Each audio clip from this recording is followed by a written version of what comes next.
नमस्कार, मैं धनंजय कुमार, द नागरिक में आपका स्वागत है। बागेश्वर धाम बड़ा चर्चित है और राष्ट्रपति भी वहां जा चुकी है।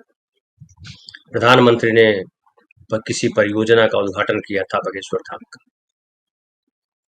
लेकिन बागेश्वर धाम से कुछ खबर ऐसी आई है कि एक एम्बुलेंस जा रहा था जिसमें कई लड़कियां थी। और देखिए, ये जो लिखा है ये पत्रकार है कुमार नरेंद्र सिंह। उन्होंने लिखा कि कथावाचक धीरेन्द्र शास्त्री के बागेश्वर धाम से 13 महिलाएं एम्बुलेंस में भरकर उत्तर प्रदेश सेवादारों द्वारा भेजी जा रही थी। पुलिस को खुफिया इनपुट से अपहरण की सूचना प्राप्त होने पर पठा चौकी पर एम्बुलेंस का पीछा करके रोका गया। आखिर ये महिलाएं सेवादारों द्वारा किधर भेजी जा रही थी? एक एम्बुलेंस में 13 महिलाएं क्यों ले जाई जा रही थी? एम्बुलेंस का सहारा क्यों लिया गया था? सवाल बहुत है। मानव तस्करी से तो तार नहीं जुड़े हैं। वैसे सच कुछ भी हो, धीरेन्द्र शास्त्री इस समय पॉलिटिकली बहुत मजबूत हैं, इसलिए सच सामने आना मुश्किल है। यूं ही देश में लाखों लड़कियां गुम नहीं होती। लड़कियां खुद बता रही हैं कि बाल खींचते हुए उन्हें जबरदस्ती एम्बुलेंस में बिठाया गया।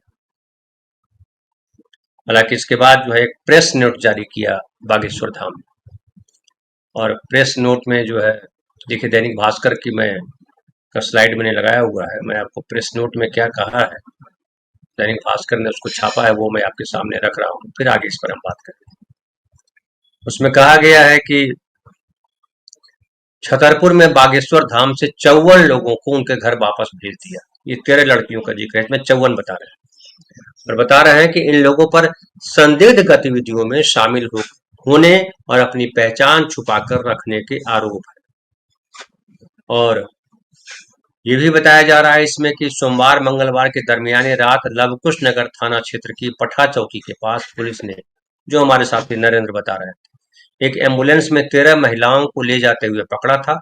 पूछताछ के बाद उन्हें छोड़ दिया गया था।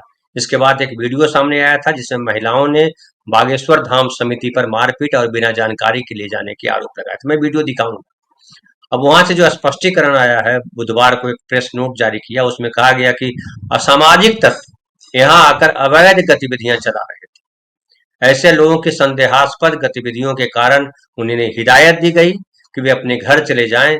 बागेश्वर जन सेवा समिति के सदस्य आकाश अग्रवाल ने बताया कि बागेश्वर धाम में पिछले कई दिनों से ऐसे लोगों की गतिविधियां धाम की व्यवस्था खराब कर रही थी, और पुलिस ने समिति के सदस्यों के साथ ऐसे अवांछित व्यक्तियों को समझाइश देकर धाम में अनावश्यक न रुकने की हिदायत दी। कुछ लोगों ने किराया न होने का बहाना बनाया, लेकिन घर जाने की सहमति दी। ऐसे लोगों को किराया देकर धाम की गाड़ी से आसपास के बस स्टैंड, रेलवे स्टेशन तक पहुंचाया गया। बागेश्वर धाम ने एक लिस्ट भी जारी की है जिसमें अलग अलग प्रदेश के 54 लोगों के नाम शामिल हैं, जिन्हें वापस उनके घर भेजा गया है। अब ये बता रहे हैं कि ऐसे लोगों के खिलाफ कई बार मौखिक शिकायतें मिली। इस पर बागेश्वर धाम चौकी और बागेश्वर जन समिति ने होटल संचालकों और होटल स्टे संचालकों से जानकारी एकत्रित की। जांच में सामने आया कि फूल माला विक्रय सहित अन्य सामग्री बेचने वाली कुछ महिलाएं अपने परिवार और पहचान छुपाकर धाम में काफी समय से रह रही थी। ये स्पष्टीकरण। लेकिन सवाल उठता है कि अगर वो असामाजिक गतिविधि कर रही थी तो उन्हें घर क्यों छोड़ा गया?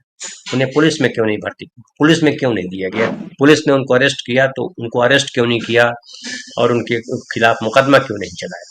और जैसा कि हमारे साथी ने लिखा है कि जाहिर है बहुत प्रतिष्ठित व्यक्ति है, प्रधानमंत्री राष्ट्रपति सब उनके यहाँ जाते हैं, तो जाहिर है उनके खिलाफ ये जो लिख रहे हैं कुमार नरेंद्र की,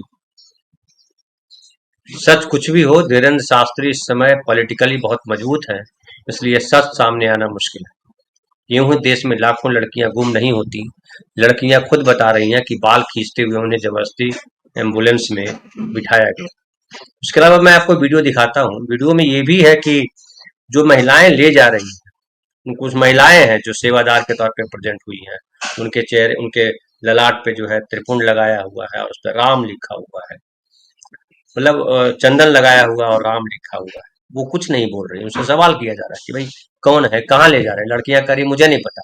तो अगर वो असामाजिक तत्व हैं लड़कियां सारी, तो पुलिस को अरेस्ट करना चाहिए, पुलिस में दिया जाना चाहिए उसको। आप उसे घर क्यों छोड़ रहे हैं? घर छोड़ के क्या करना चाह रहे हैं? उनके घर वालों को बुलाया जा सकता था। तो तमाम चीजें हैं, अब मैं वो भी वीडियो दिखाता हूँ, देखिए। ड्राइवर कौन है उसका? ड्राइवर यही है।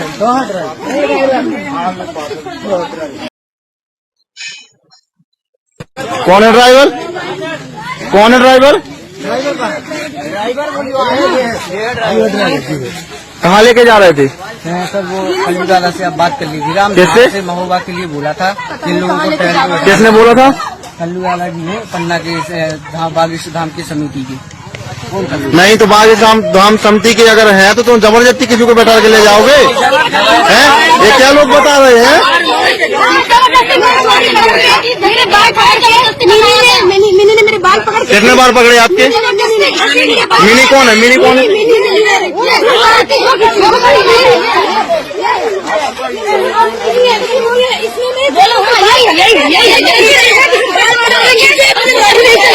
कहाँ से आए हो?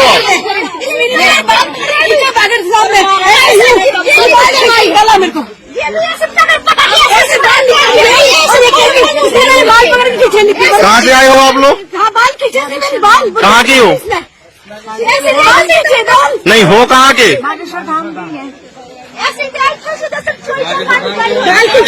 अभी कहाँ जा रहे थे आप? अभी कहाँ जा रहे थे आप? मैम आपसे बात कर रहे हैं, आप अभी कहाँ जा रहे थे आप? आप बड़ा बागेश्वर वाले के आप कहाँ लेके जा रहे थे? अभी कहाँ जा रहे थे? मैं आपसे पूछ रहा हूँ। हमारे प्रेस जाते तो हम दे रहे थे, हमारे प्रेस जाते।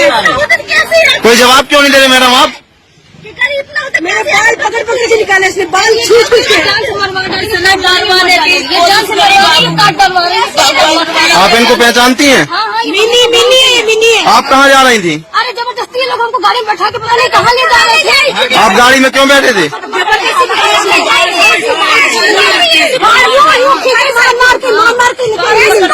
चार लोगों ने पकड़ के डाला है। मिनी ने बाल खींच के निकाला, धाम पे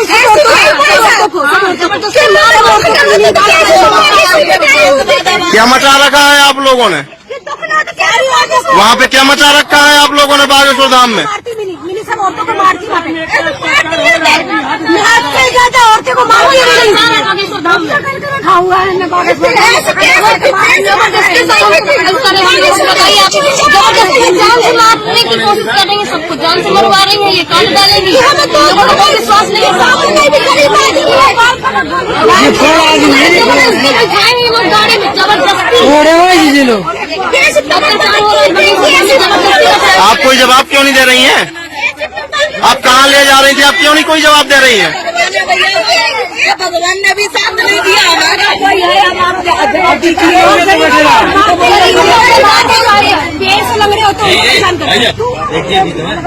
आप क्यों डरती हो? आप बताइए, आप क्या देखते थे? बंद करो, आप बताइए क्या देखते थे? बताइए, कोई दिक्कत नहीं।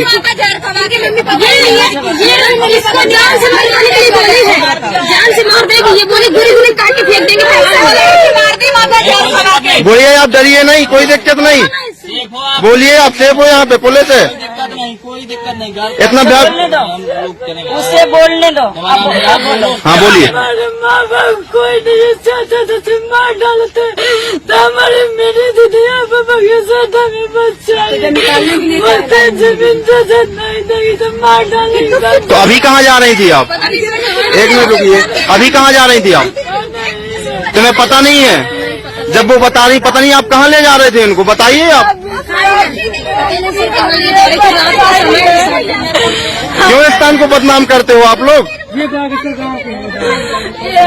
उसे भी मालूम नहीं है। अगर आप उसे अपने सत्य बता रहे तो उसे भी मालूम नहीं है। आप क्यों नहीं कुछ बता रही हैं? क्यों नहीं आप बोल रही है कुछ?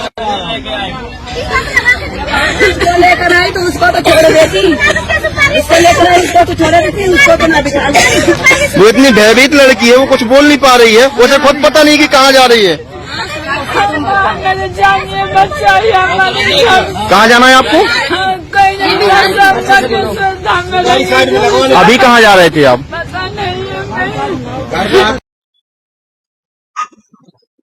देखिए, ये सारी लड़कियां बोल रही हैं, सब गरीब लड़कियां हैं, और वो जो महिला है मिनी, वो कुछ नहीं बोल पा रही। अगर प्रेस नोट में ये कहा जा रहा है कि असामाजिक काम करती थी पहचान छुपा करके, तो इस महिला को बताना चाहिए था, जो महिला लेके जा रही थी। उस महिला ने कुछ नहीं बताया। बार बार पूछा गया उससे कि भाई कहाँ ले जा रही हो, कहाँ ले जा रही हो, कुछ नहीं।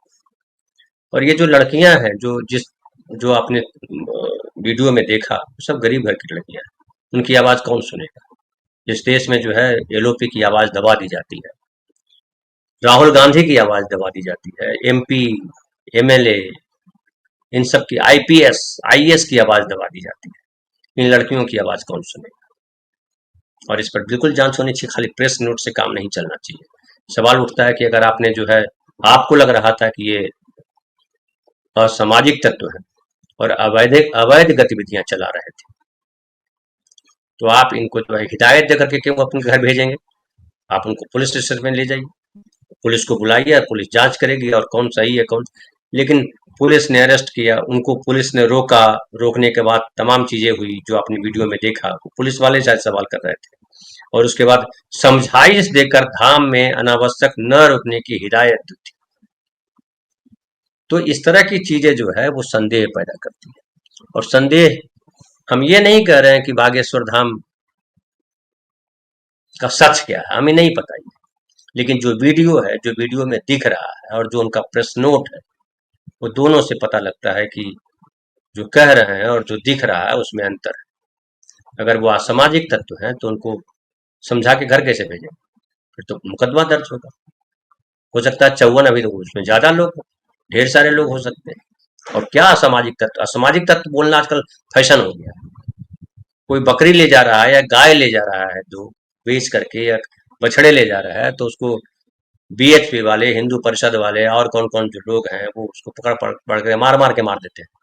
और 13 लड़कियां एम्बुलेंस में क्यों ले जा रही है? अगर उनको घर लेके जाया जाएगा तो एम्बुलेंस में लेके जाया जाएगा, घर लेके जाएगा तो उनको गाड़ी में, बस में लेके जाया जाएगा, कोई और व्यवस्था में लेके जाएगा, एम्बुलेंस में क्यों ले जा रहा है? ये सारे सवाल है, लेकिन इन सवालों के जवाब कौन देगा? ये बड़ा सवाल है।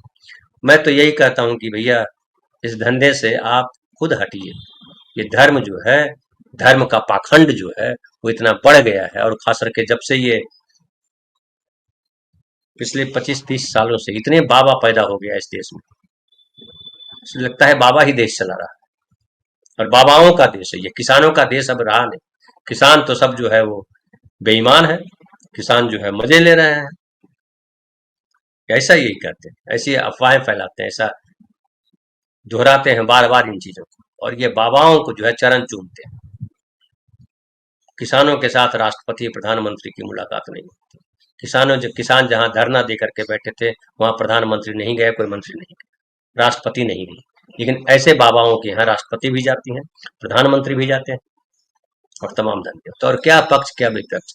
कमलनाथ किस तरह से गए थे आचमन करने, ये उनके चरण छूने के लिए, वो सबको पता है। एक दिन और मैंने वीडियो बताया था कि किस तरह से महिलाएं, पढ़ी लिखी महिलाएं, जब गाड़ी गुजरती है तो उसके टायर के नीचे जो मिट्टी रहती है, धूल रहती है, उसको लेके जाते हैं भभूत के तौर पे, उसको माथे से लगाते हैं।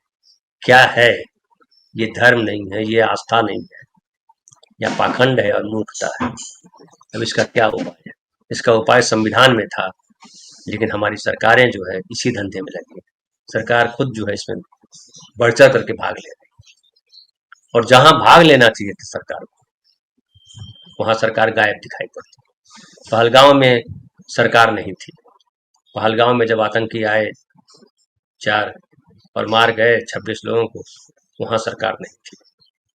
सरकार वहां भी नहीं दिख रही है जहां ट्रंप जो है 30-32 बार बोल चुके हैं कि भाई ये जो युद्ध है पाकिस्तान और हिंदुस्तान के बीच हो रहा था, वो हमने रुकवाया। कहीं दिखाई नहीं पड़ रहा। मनोज झा ने कल कहा संसद में कि ट्रंप जो बार बार ये बोल रहे हैं उसका खंडन किया जाना चाहिए, और इस सदन में उनके खिलाफ जो है निंदा प्रस्ताव लाया जाना चाहिए। निंदा की जानी चाहिए कि ट्रंप ऐसा क्यों कर रहा है। कल रात में हम लोग बात कर रहे थे, लंबी चर्चा की इस पर कि किस तरीके से ट्रंप ने 25% का टैरिफ लगा दिया है, और कल से 1 अगस्त से वो लगेगा, और साथ ही कहा है कि जुर्माना वसूलेगा। और जुर्माना इसलिए कि आप जो है रूस के साथ बिजनेस कर रहे हो, सौदा कर रहे हो और उससे तेल मंगवा रहे हो, हथियार मंगवा रहे हो। बाकायदा धमकाया है ट्रंप ने कि तुम तेल और वहां से हथियार नहीं खरीदो, नहीं तो और जुर्माना लगाएंगे। हालांकि मैं पढ़ रहा था बीबीसी की रिपोर्ट, एक उसमें कहा है कि तेल वाले मुद्दे पे जो है भारत सरकार झुक सकती है और तेल कम खरीद सकती है। 40% अभी रूस से खरीदा जा रहा है कुल आयात का। भारत में जो तेल आयात है, पेट्रोलियम का आयात है, 40% रूस से हो रहा है, अब उसको 20% किया जा सकता है। और हरदीप पुरी जो मंत्री है, पेट्रोलियम मिनिस्टर, उनके हवाले से कहा गया कि ऐसा सरकार कर सकती है। लेकिन सवाल उठता है, हथियारों की खरीद पे बात है तो हथियारों की खरीद में अमेरिका और रूस में ये फर्क है कि रूस जो है हमें तकनीक भी देता है हथियार के साथ, लेकिन अमेरिका सिर्फ जो है हथियार देगा, तकनीक नहीं देगा। तो बिना तकनीक के हम हथियार कैसे चलाएंगे, कैसे करेंगे, ये सारे सवाल उठ जाते हैं। और आप जानते हैं कि निशिकांत दुबे जो है वो लगे हुए हैं, इंदिरा गांधी ने 1971 में किस तरह से गड़बड़ी की ये बताने में लगे हुए। सरकार का ध्यान उस पर है, नेहरू पर कीचड़ उछालने में है, इंदिरा गांधी पर कीचड़ उछालने में है, लेकिन इस बात पे ध्यान नहीं है कि जो ट्रंप कह रहे हैं, ट्रंप जिस तरह से धमका रहे हैं, उस धमकी का क्या किया जाए। अब देखिए, मैं एक और स्लाइड दिखाता हूं जो राहुल गांधी कल बोल रहे थे। राहुल गांधी ने कहा कि प्रधानमंत्री ने ट्रंप का नाम नहीं लिया, ये सबको मालूम है क्या हुआ है, और प्रधानमंत्री बोल नहीं पा रहे हैं। अगर पीएम ने बोल दिया तो ट्रंप खुलकर बोलेंगे और पूरी सच्चाई रख देंगे, इसलिए प्रधानमंत्री बोल नहीं पा रहे हैं। ट्रंप बार बार एक ही बात वो इसलिए दोहरा रहे हैं क्योंकि ये ट्रेड डील में नरेंद्र मोदी को दबाएंगे। आप देखना कैसी ट्रेड डील बनती है। एक और रिपोर्ट है जिसमें भारत के टॉप 10 व्यापारिक साझेदार, सबसे ज्यादा जो है ट्रेड हम चीन से करते हैं। आपने सुना होगा कि अखिलेश यादव अभी कल ही संसद में बता रहे थे कि पाकिस्तान हमारा उतना बड़ा दुश्मन नहीं है जितना बड़ा दुश्मन चीन है। चीन को लेकर के राजीव गांधी पर, राहुल गांधी पर कई बार कीचड़ उछाले गए कि चीन से पैसा लेते हैं, लेकिन चीन से इनके व्यापारी धंधा करते हैं, उसमें कोई उसको आपत्ति नहीं है। देखिए, और उसमें देखिए एक्सपोर्ट कितना है, इंपोर्ट कितना, आपको समझ में आएगा कि चीन से 118 अरब डॉलर का, 118.41 अरब डॉलर का बिजनेस है। उसमें एक्सपोर्ट जो है हम सिर्फ जो है 16.66 अरब डॉलर करते हैं, और इंपोर्ट कितना करते हैं, यानी सामान कितने का मंगाते हैं, 101 अरब डॉलर का सामान जो है हम मंगाते हैं चीन से। सबसे ज्यादा हम चीन को पैसा देते हैं, सबसे ज्यादा सामान हम चीन से मंगाते हैं। 85% हमारा घाटा है। 16.5 अरब डॉलर का हम निर्यात करते हैं और 101 करोड़ डॉलर का आयात करते हैं। अमेरिका से देखिए 77, वहां से भी थोड़ा सा कम है ट्रेड में, 118.29, और इसमें 77.52 अरब डॉलर हम एक्सपोर्ट करते हैं, हम यहाँ पे सामान भेजते हैं, और निर्यात करते हैं 40.77 अरब डॉलर का। वहां हम डेफिसिट में अमेरिका के साथ नहीं है, अमेरिका के साथ हम फायदे में हैं, और इसी का लाभ जो है, यही जो है ट्रंप को परेशान कर रहा है कि हिंदुस्तान जो है कम हमसे ट्रेड क्यों कर रहा है। कल ये भी एक खबर आई कि जिसमें कहा गया कि ये जो ट्रंप है उनकी वजह से जो अर्थव्यवस्था है, जीडीपी है अमेरिका की, वो अनुमान से ज्यादा हुई। यानी अनुमान थी विशेषज्ञों की कि 2% के हिसाब से अर्थव्यवस्था बढ़ेगी, लेकिन ये जो तिमाही का जो रिपोर्ट आई है उसमें आया कि 3% के हिसाब से अर्थव्यवस्था बढ़ी। और इससे ये जो है बल मिलता है कि जो टैरिफ का जो खेल खेल रहे हैं ट्रंप, वो खेल जो है अमेरिका के लिए फायदेमंद है। तो जाहिर है अमेरिका अपना दबाव और बढ़ाएगा। उसके अलावा बाकी देशों के देखिए सारे देशों के साथ हमारा कम है और हम सब बजट घाटा में। हम निर्यात कम करते हैं, आयात ज्यादा करते हैं। तो चाहे साउथ कोरिया हो, हांगकांग हो, इंडोनेशिया हो, इराक हो, सिंगापुर हो, सऊदी अरब हो, रूस हो, हर जगह से। रूस से भी देखिए 4.26 अरब डॉलर का जो है हम एक्सपोर्ट करते हैं, निर्यात करते हैं, और इंपोर्ट करते हैं 61.43। तो चीन से खासकर देखिए, चीन जो है पाकिस्तान के साथ खड़ा है, बार बार खड़ा है, लेकिन हम जो है सबसे ज्यादा मंगाते हैं और कांग्रेस पे ठीकरा फोड़ते हैं। 11 साल से नरेंद्र मोदी सरकार में है, मेड इन इंडिया का नारा देते रहते हैं, ये बना दिया, वो बना दिया, क्या बना दिया, क्या बनाया है वो आपको दिखाई पड़ता है। तो अब ट्रंप क्या करते हैं इस पर, अब हालांकि सरकार ने कहा कि मीटिंग चल रही है और मीटिंग में जो है अभी क्या डिसीजन होगा वो पता नहीं। तो ये तो है हालत ट्रंप का, वो पता चलेगा। एक और मैं खबर आपको दिखाऊं कि जो एक गीत बड़ा चर्चित हुआ था, एक गीत क्या मतलब टीचर चर्चित हुए थे कि उन्होंने कांवड़ लेके मत जाना ऐसा करके कुछ जो है गीत गाया था, उस पर जो है एफआईआर दर्ज की गई। अब देखिए इलाहाबाद यूनिवर्सिटी का वो व्यक्ति है, जो टीचर है, इलाहाबाद यूनिवर्सिटी से हिंदी साहित्य में पीएचडी कर चुका है, डॉक्टरेट लिया हुआ है, और कवि है, लेखक है, जो इनका नाम है रजनीश गंगवार।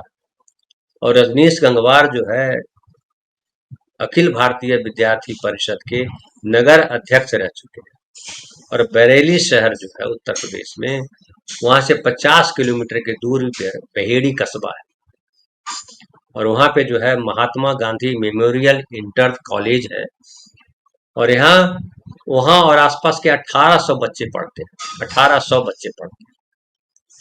और ये जो हिंदी विभाग के टीचर, सीनियर टीचर है रजनीश गंगवार, उन्होंने कविता पढ़ी, उसको लेकर के उन पर मुकदमा किया गया। और ये कविता क्यों सुनानी पड़ी, इसको लेकर के बता रहे हैं वहाँ के इंग्लिश टीचर रामनाथ जी। दैनिक भास्कर ने ग्राउंड रिपोर्ट की है, जाकर के वहाँ तमाम लोगों से बातचीत की है। ग्राउंड, मैं दैनिक भास्कर को इसलिए सबसे बेहतर मानता हूँ कि हमेशा फॉलो अप लेता है दैनिक भास्कर, और एक बेहतरीन अखबार है। मुझे लगता है हिंदी में इससे बेहतर कोई अखबार नहीं है दैनिक भास्कर से। और अगर अखबार पढ़ते हैं आप लोग तो दैनिक भास्कर जरूर पढ़ें। और देखिए इस सवाल पर स्कूल के टीचर रामनाथ ने बताया कि सावन के महीने में बहेड़ी और आसपास के क्षेत्रों से बड़ी संख्या में लोग कावड़ लेने जाते हैं। इनमें कम उम्र के बच्चे भी होते हैं, लिहाजा स्कूल में पढ़ने वाले बच्चों की संख्या कम हो जाती है। और कम हो जाने की वजह से लिख रहे हैं कि हम लोगों पर दबाव होता है कि स्टूडेंट्स की संख्या बढ़ाई जाए, क्योंकि रजनीश सर अच्छे वक्ता हैं, इसलिए उन्होंने बच्चों को स्कूल आने और पढ़ाई के लिए प्रेरित करने को लेकर एक कविता सुनाई थी, और ये विवाद हुआ। क्योंकि अखिल भारतीय विद्यार्थी परिषद के भी वो हैं, तो उनको लगा होगा सब लोगों को कि अरे सर कुछ नहीं होगा, आप कर पढ़ाइए, आप पढ़िए, आप अच्छा लिखते भी हैं। और बेचारे रजनीश जी जो है वो लग गए, और लगने के बाद उनके खिलाफ जो है अब आफत आ गई है, उन पर मुकदमा दर्ज हो गया है, उनको धमकी दी जा रही है। उन्होंने पुलिस स्टेशन में रिपोर्ट लिखा है, और सोशल मीडिया पर जो है उन्होंने उन्हें सनातन का गद्दार कहा जा रहा है, वो सनातन का गद्दार है।